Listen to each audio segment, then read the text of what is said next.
ప్రభుత్వం ప్రవేశపెట్టిన బడ్జెట్ 2026 దేశ ప్రజలను నిరాశకు గురిచేసిందని కాంగ్రెస్ నేత మల్లు రవి తీవ్రంగా విమర్శించారు. ముఖ్యంగా తెలంగాణకు ఈ బడ్జెట్లో ఎలాంటి న్యాయము జరగలేదన్నారు. రాష్ట్రానికి ప్రత్యేక ప్యాకేజీ ఇవ్వాలని, పెండింగ్ ప్రాజెక్టులకు నిధులు కేటాయించాలని ఎన్నిసార్లు కోరినా కేంద్రం పట్టించుకోలేదని విమర్శించారు. తెలంగాణ దేశానికి అత్యధికంగా ట్యాక్స్ చెల్లించే రాష్ట్రాల్లో ఒక్కటైనా తిరిగి రావాల్సిన నిధుల్లో అన్యాయం జరుగుతోందని మల్లు రవి పేర్కొన్నారు. సాగునీటి ప్రాజెక్టులు, పరిశ్రమల అభివృద్ధి, యువతకు ఉద్యోగాల కోసం ప్రత్యేక నిధులు ఇవ్వాల్సి ఉండగా ఈ బడ్జెట్లో ఒక్క హామీ కూడా నెరవేరలేదన్నారు. ఈ బడ్జెట్ పెద్ద రాష్ట్రాలకే లాభం చేకూర్చేలా రూపొందించారని, చిన్న రాష్ట్రాలను విస్మరించారని ఆరోపించారు. తెలంగాణ అభివృద్ధిని అడ్డుకునే విధంగా కేంద్ర ప్రభుత్వం వ్యవహరిస్తోందని ఆయన వ్యాఖ్యానించారు. ప్రజల ఆశలకు విరుద్ధంగా ఉన్న ఈ బడ్జెట్ను వెంటనే సవరించాలని మల్లు రవి డిమాండ్ చేశారు. ఈనాటి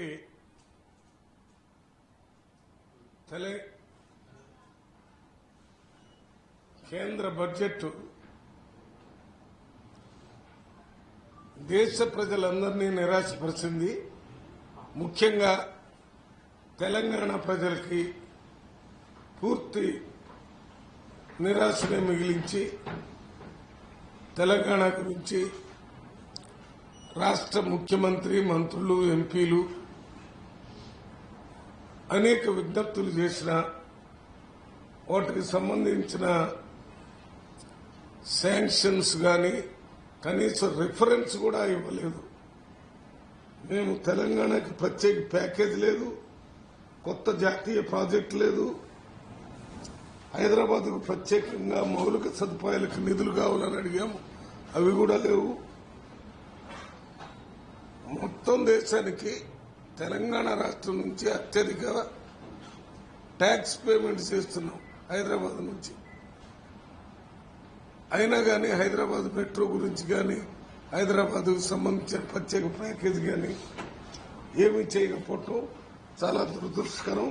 ఇది కేంద్ర బడ్జెట్ అయినా ఫెడరల్ వ్యవస్థలో ప్రతి రాష్ట్రానికి సంబంధించినటువంటి అంశాలని దృష్టిలో పెట్టుకుని బడ్జెట్లో మాట్లాడటం జరుగుతుంది.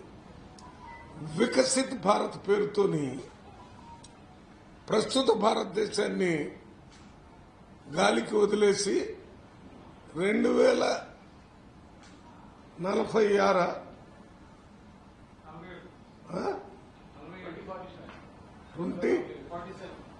2047ని ఫోకస్ చేస్తూ ఇప్పుడున్నటువంటి సమస్యలన్నింటినీ పక్కన పెట్టారు.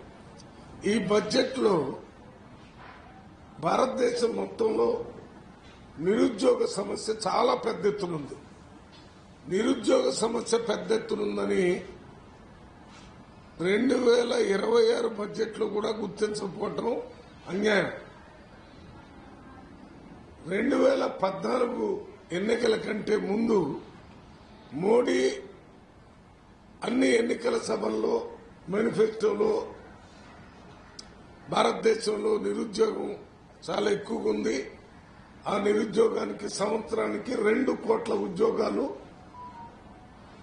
మా ప్రభుత్వం వస్తే ఇస్తానని చెప్పారు. మరి 10 సంవత్సరాలు అయిపోయి 11 అవుతుంది. ఇప్పటికీ 11 అంటే 22 కోట్ల మందికి ఉద్యోగాలు ఇవ్వాలి. ఆ కోట్ల మంది ఉద్యోగాలు ఇవ్వకుండా 2014 నుంచి మీరు కార్పొరేట్ సంస్థలకి, పెద్ద పెద్ద ధనవంతులకి అనుకూలమైనటువంటి బడ్జెట్ని ఇస్తున్నారు. మీ గ్రోత్ రేట్ బాగుందని చెప్తున్నారు, 6 నుంచి 7 దాకా పోతుంది జీడిపి అని. ఈ గ్రోత్ రేట్కి అర్థమే ఉండదు. సామాన్య ప్రజలకి, నిరుద్యోగులకి, గ్రామీణ ప్రజలకి, రైతులకి ఈ బడ్జెట్ వల్ల లాభం దొరకకపోతే ఇది ఎంత గ్రోత్ రేటు పెరిగిందనేది పేపర్ మీద ఉంటుంది. ధనవంతులకు ఉపయోగపడుతుంది, కార్పొరేట్ సంస్థలకు ఉపయోగపడుతుంది, లేకపోతే బీజేపీలో ఉన్న పెద్ద పెద్ద బెడా వ్యాపారస్తులకి ఉపయోగపడుతుంది తప్ప ప్రజలకు ఉపయోగపడదు. గ్రోత్ ఎప్పుడు కూడా ప్రజలందరికీ కొద్దిగా అందుబాటులోకి వచ్చేటట్టు ఉండాలి. మీ గ్రోత్ పెరిగిపోతుంది, ఉన్న వాళ్ళకి లేని వాళ్ళకి అంతరం చాలా పెరిగిపోతుంది. సోషల్ ఈక్వాలిటీ తీసుకొని రావాలనేది మన రాజ్యాంగం యొక్క ప్రాథమిక ఫండమెంటల్ గా డైరెక్షన్. అది ఆ ఈక్వాలిటీని పూర్తిగా బీజేపీ ప్రభుత్వం మర్చిపోయింది. మీరు చేస్తున్నటువంటి, మీరు ప్రకటిస్తున్నవన్నీ కూడా ఒక పెద్ద స్థాయిలో ఉన్న వాళ్ళకే ఉపయోగపడటం వల్ల పేదవాళ్ళు ఇంకా పేదవాళ్ళు అవుతున్నారు, నిరుపేదలు ఇంకా నిరుపేదలు అవుతున్నారు. మన్రేగాకు సంబంధించిన బడ్జెట్ గురించి మీరు మాట్లాడలేదు. దాని గురించి పెంచినట్టు కూడా బడ్జెట్ మన్రేగా పెంచామని చెప్తున్నారు కదా, అది పెంచింది రిఫ్లెక్ట్ కావాలి కదా. అది దానికి దీనికి ప్రపోర్షనల్ లేదు. అది కాకుండా పెద్ద డిమాండ్ ఏమవుతుందంటే, ఇది గ్రామీణ ప్రాంతంలోనే మన్రేగా వస్తుంది, పట్టణ ప్రాంతాల్లో ఉన్న వాళ్ళకి మన్రేగా లేదు, ఆ మన్రేగాని పట్టణ ప్రాంతంలో కూడా ఇవ్వాలని చెప్పి చాలా కాలం నుంచి డిమాండ్ వస్తుంది. ఆ డిమాండ్ దృష్టి పెట్టుకొని పెట్టాలి. కాంగ్రెస్ ప్రభుత్వంలో మొదట్లో పెట్టినప్పుడు గ్రామీణ ప్రాంతంలో ఉన్న పేద ప్రజల గురించి పని దొరకదు, అక్కడ చాలా ఇబ్బంది పడుతున్నారు కాబట్టి వాళ్ళని చేశారు. దాని తర్వాత చిన్న చిన్న పట్టణాలు, పెద్ద పెద్ద పట్టణాల్లో ఉన్నటువంటి కార్మికులు కూడా కూలీ దొరక్క ఇబ్బంది పడుతున్నారనేది ప్రభుత్వం దృష్టికి వచ్చింది. దాని గురించి పట్టణ ప్రాంత ఎంప్లాయ్మెంట్ గ్యారంటీస్ గురించి అసలు మాట్లాడలేదు. ఇది మన్రేగా కాకుండా ప్రభుత్వ ఉద్యోగాలే కాకుండా ప్రభుత్వేతర ప్రైవేట్ ఉద్యోగాలు, మన పెట్టుబడి వల్ల వచ్చే ఉద్యోగాలు, ఇవి కూడా ప్రజల్లో వచ్చేటట్టు చేయాలి. ఈ ఉద్యోగాలు ఇవాళ భారతదేశంలో చాలా పెద్ద ఎత్తున నిరుద్యోగాలు ఉండటం వల్ల యువకులంతా నిరాశ నిస్పృహలతో ఉండి మన పక్క రాష్ట్రాలు, పక్క దేశాలైనటువంటి శ్రీలంక, నేపాల్, బంగ్లాదేశ్ ఇటువంటి దేశాల్లో యువకులే 2 కారణాలతోని ప్రభుత్వం మీద బహిరంగంగా ఉద్యమం తిరగబాటు చేసిన సందర్భాలు మనకు కనపడుతుంది. ఒకటి నిరుద్యోగం, రెండోది నిత్యావసర వస్తువుల ధరలు. ఒక కుటుంబాన్ని పోషించడానికి కావలసిన ఆర్థిక వనరులు సరిపోవటం లేదు. అంటే వాళ్ళకి 10,000 రూపాయలు, 15,000 రూపాయల జీతం ఉంటే, లేకపోతే రాబడి ఉంటే, అది ఆ నెలకే సరిపోయేటటువంటి నిత్యావసర వస్తువులు కొనుక్కోవటానికి కూడా సరిపోవటం లేదు. కాబట్టి నిత్యావసర వస్తువుల ధరలు తగ్గించాలనే ఆలోచన కూడా ఈ ప్రభుత్వం చేయకపోవటం, ఇది పేద ప్రజలకి వ్యతిరేకమైన ప్రభుత్వంగా మనకి కనపడుతుంది. 2 సంవత్సరాలు ఉద్యమం చేశారు. 4 నల్ల చట్టాలు, రైతులకు అనుకూలంగా తీసుకొచ్చినటువంటి నల్ల చట్టాలని ప్రధాని మోడీ గారు రైతులకి క్షమాపణ చెప్పి ఆ చట్టాలు వెనక్కి తీసుకున్నారు. వాళ్ళ మెయిన్ డిమాండ్ ఏంటి? రైతులది ఎంఎస్పీని చట్టం చేయాలన్నారు. దాని గురించే లేదు. ఎప్పుడు చేస్తారు చట్టం? రైతులకి మేము అనుకూలం అని చెప్తున్నారు.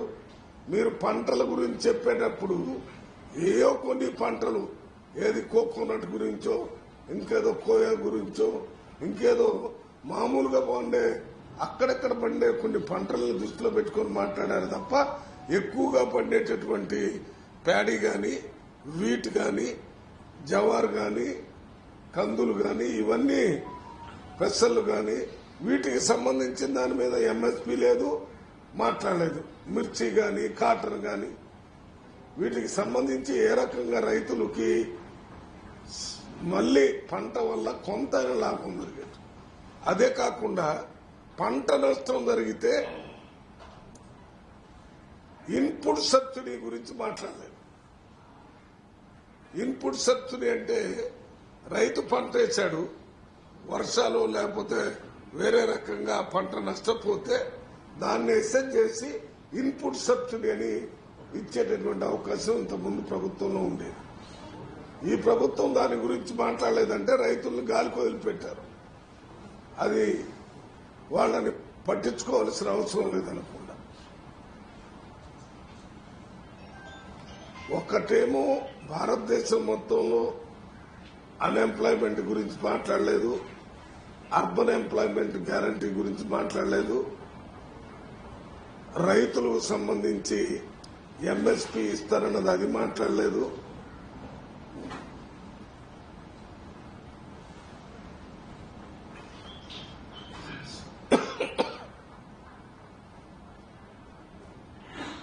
ఒకటే మాట్లాడటం macro financial management, micro financial management లేకుండా పోయింది.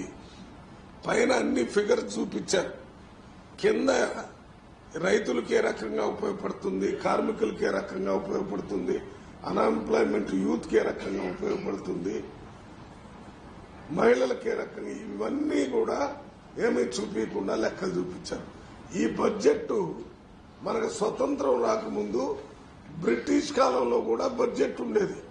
ఆ బడ్జెట్ వాళ్ళకి, బ్రిటిష్ వాళ్ళకి, బాగా ధనవంతులకి, కార్పొరేట్ సంస్థలకు ఉపయోగపడేది. అదే రిఫ్లెక్ట్ అవుతుంది ఇప్పుడు ఈ మోడీ బడ్జెట్లో. తెలంగాణ విషయానికి వచ్చినప్పుడు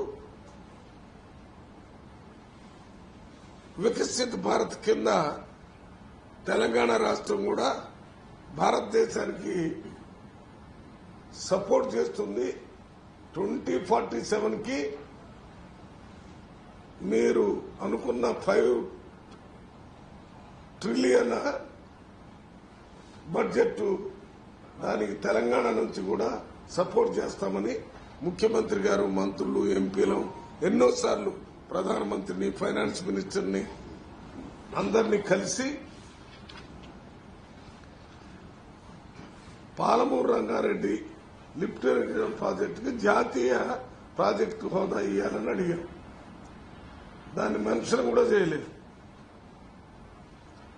హైదరాబాద్ మెట్రోకి కేంద్ర ప్రభుత్వం భాగస్వామ్యం చేయాలా అని అడిగాం. దాన్ని కూడా మాట్లాడలేదు. వెనకబడిన జిల్లాల అభివృద్ధికి ప్రత్యేక ప్యాకేజీ కావాలని. వెనకబడ్డ జిల్లాలు చాలా ఉన్నాయి తెలంగాణలో.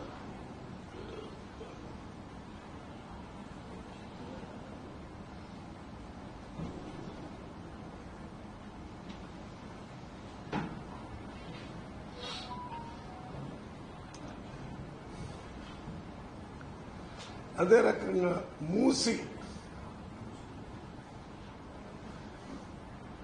గంగా ప్రక్షాళన కార్యక్రమానికి మాత్రం ఉత్తరప్రదేశ్ లో ఉంది కాబట్టి అందరూ వారికి బడ్జెట్ ఇచ్చే కార్యక్రమం. ఇక్కడ ఢిల్లీ దగ్గర ఇంకోటి ఉంది కదా, యమునాకి ఇస్తారు. మరి మూసీ నదికి ఎందుకు ఇవ్వరు? దాని మీద ఎన్నో రేవంత్ రెడ్డి ముఖ్యమంత్రి అయిన దగ్గర నుంచి ఇప్పటి వరకు అనేక రిప్రజెంటేషన్లు ఇచ్చారు. హైదరాబాద్కి నిజాం టైంలో ఎప్పుడో ఈ డ్రైనేజ్ వ్యవస్థను ఏర్పాటు చేశారు. ఆ మౌలిక సదుపాయాలు సరిపోకపోవటం వల్ల వర్షాలు వచ్చినప్పుడు మొత్తం హైదరాబాద్ నీటిలో మునిగిపోతుంది చాలా ప్రాంతాలు. దానికోసం మౌలిక సదుపాయాలు కావాలని ఎన్నోసార్లు దాని గురించి కూడా మాట్లాడారు.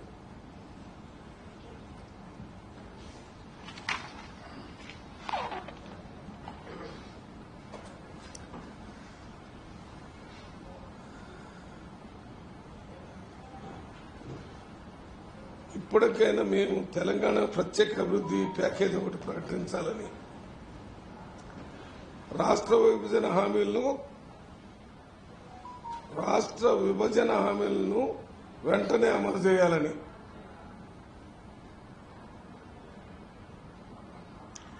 తెలంగాణకు రావాల్సిన న్యాయంగా రావాల్సిన నిధుల్ని వెంటనే విడుదల చేయాలి.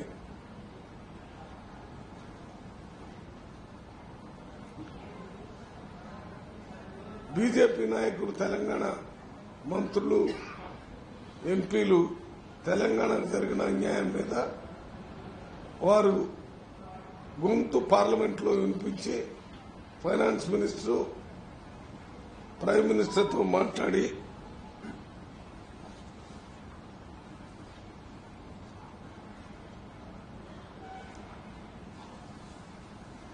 ఊరికే తెలంగాణ గురించి నినాదాలు ఇవ్వటం కాకుండా తెలంగాణ అవసరాలు తీర్చడానికి బీజేపీ ఎంపీలు, మంత్రులు కూడా పనిచేయాలని విజ్ఞప్తి చేస్తూ తెలంగాణ ప్రజల హక్కుల కోసం కాంగ్రెస్ పార్టీ తరఫున పోరాటాన్ని తెలంగాణ ఎంపీలు, కాంగ్రెస్ ఎంపీలు ముఖ్యంగా పార్లమెంటు లోపల, పార్లమెంటు వెలుపల పోరాడతామని చెప్తున్నారు. ఈ పోరాటంలో బీజేపీ ఎంపీలు కూడా కలిసి రావాలి, కేంద్రం నుంచి నిధులు విడుదల చేయడానికి చేయగలపాలని వారికి విజ్ఞప్తి చేస్తున్నారు. సార్ సరే, బడ్జెట్ సంబంధించి తెలంగాణ ఆందోళన ఉన్నాయి, సంక్షిప్తంగా చెప్పేశారు కేసీఆర్ గారు.